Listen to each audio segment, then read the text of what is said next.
All right, this is OneLastMidnight. Welcome back to another episode of Astroneer. And so Astroneer just launched their biggest update since their 1.0 release, and it's called the Automation Update. And there is a lot to cover. So in this video, I'm going to cover the patch notes, and then I'm going to follow up with individual videos about some of these new items. The storage, the auto extractor, the auto arm, and of course the sensors and the button repeater and how they all work together. So there's going to be many videos coming out just about this automation update because there is so much to absorb and be able to work with. So let's go ahead and get into the patch notes. Let's start by looking at repeaters and sensor items. This is one block of new items that's available in the automation update. And I wanted to look at this first because these are the items that you're going to first get access to when you start out a brand new game. So it makes sense that we look at them first. We've got the button repeater, the battery sensor, the storage sensor, and the power sensor. Now, these items allow for remote activation of items on various conditions. So you can use these items to give some sort of intelligence to your base. We're going to cover repeaters and sensors in great depth because there is a lot of power to how you build automation pieces by using the repeaters and sensors.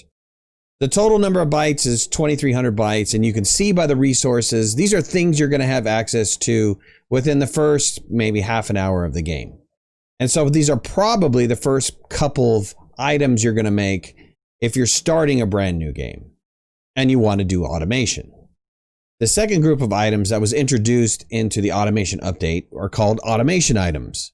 Now, these automation items deal with production lines. So you want to automatically create some sort of production line on your base. Well, these are the items that you're going to use to do that. You've got the auto arm, which allows you to grab items. The auto extractor, which allows you to automatically extract resources. The medium resource canister and the large resource canister. The total number of bytes to unlock all these items is 16,000. But if you notice by the resources that are required, this is not really beginning part of the game. The auto arm is the only item out of these four that is something you're going to be able to make on Silva without having to leave and go build either the chemistry lab or the atmospheric condenser.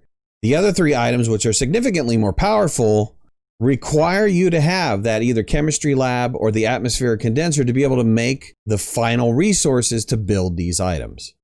So two of these items are at least mid-tier games, which is, the medium resource canister and the auto extractor, where the large resource canister is more later end. I won't say end game, but it's, after you've gotten that first nanocarbon alloy, which is always, that first one is always tricky to make. But then you can make these ginormous resource canisters that hold 400 units. So all 8 of these items encompass automation. And you're going to wind up using all 8 of these items together to create your automated base. Again, I will cover the sensors and the repeaters and how to build automatic sections of the base in later videos. The next biggest change was to the actual base modules themselves. In order to support automation, a vast majority of the base building pieces needed to make a change. They needed to support continuous operation along with working with the new sensors and repeaters. So the following items had changes, and it's a pretty long list. The chemistry lab can now be toggled on and will stay on and continue to keep crafting while it's on. It works with sensors and repeaters. Changing the recipe actually turns off the unit. The research chamber can be toggled on and will stay on and continue to keep researching while there is something in there to research. It works with sensors and repeaters. When you lose power, it'll actually go into like a pause mode like the smelter does, and then turn back on when it has power again. Canceling the researched item is no longer destructive. You'll no longer lose that research item. And the other thing that they've added in is that you can actually move the research item. So once you stop the research, you can actually pick up that research item, put it into another research chamber, and continue to keep on researching it. The atmospheric condenser, you toggle it on, it'll stay on. This is kind of existing operation already. It works with sensors and repeaters. While on, the production actually pauses while the resource is being moved. So once you produce a full canister of gases, the production will pause Once it's moved completely, then it will continue to keep making resources. The smelting furnace no longer drops items to the ground. They must be stored for it to continue. Now, this can be attached storage. This can be moved by the auto arm. It doesn't matter. It just has to be moved.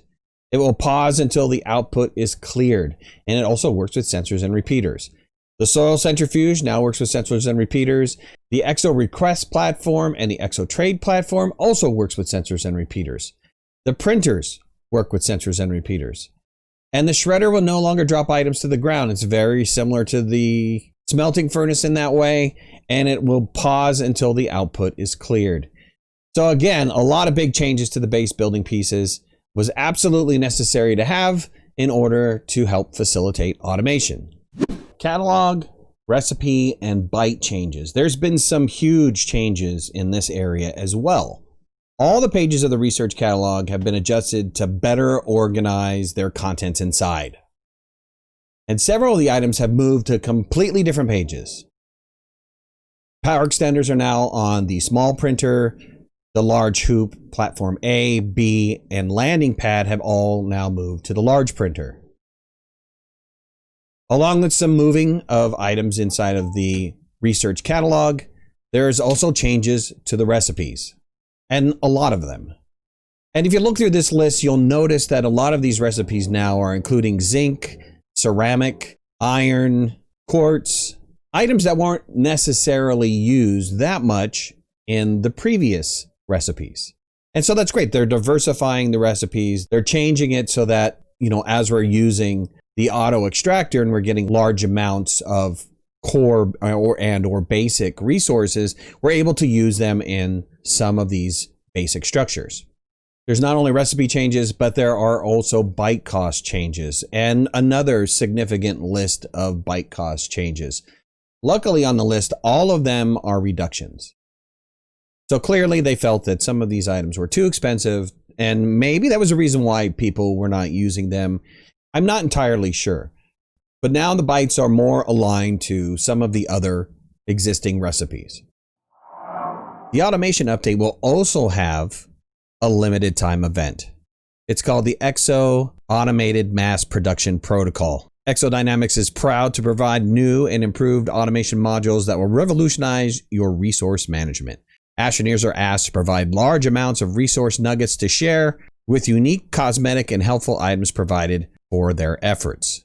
The cosmetic items are going to be similar to other limited time events with a mask, a hat, and a visor. There is also an additional reward that you'll receive after you've already gained the mask, the hat, and the visor. Not too sure what this is, but I have a feeling it's very similar to the scrap event. And that brings us to changes inside of the menu system. So you'll notice that there is 2 new tabs inside of the menu system. One is the store, and we'll get back to that in a minute. The dedicated server info has now been placed on its own tab. And so you can find it at the end. And it's easier to use since you don't have to do that, drill down, double kind of click, triple click thing to be able to get into a dedicated server. Let's look at the EXO Outfitters store. Now, whether you believe in the store system or not, the cosmetic store for Astroneer is here. I've read a lot of different opinions on stores in games to begin with, and the feeling for a store in Astroneer is, I'd have to say, probably 50-50. Maybe it's 70-30, where 70% is approving of it, but the other 30% is highly against it. Look, Astroneer has been updated 11 times. Granted, some of those times were to fix defects, but the content that has been given to the Astroneer community has been free. And Systemera has taken the position that we're not going to sell DLCs. We're going to give away content for free. And the way we're going to make additional revenue for the company is through a cosmetic store. Whether that's right or wrong is irrelevant. But the items in the cosmetic store are pretty cool. Now, you had the features tab, which is listing some items that are inside of the other tabs. But then there's also 2 items that are outside of any of the other tabs. There's not a bundle tab, but they have a robot bundle and a visor bundle where you can get access to some of these really cool items. And the robot bundle, they consider to be an elite item. If you start working your way through The other tabs, you'll see some really cool suits, some really cool emotes. Like I really like this ragdoll dance. And of course, if you're into rock, paper, scissors, they've got a rock, paper, scissors. They've got some really cool palettes. Really cool hats. Masks. And of course, some visors.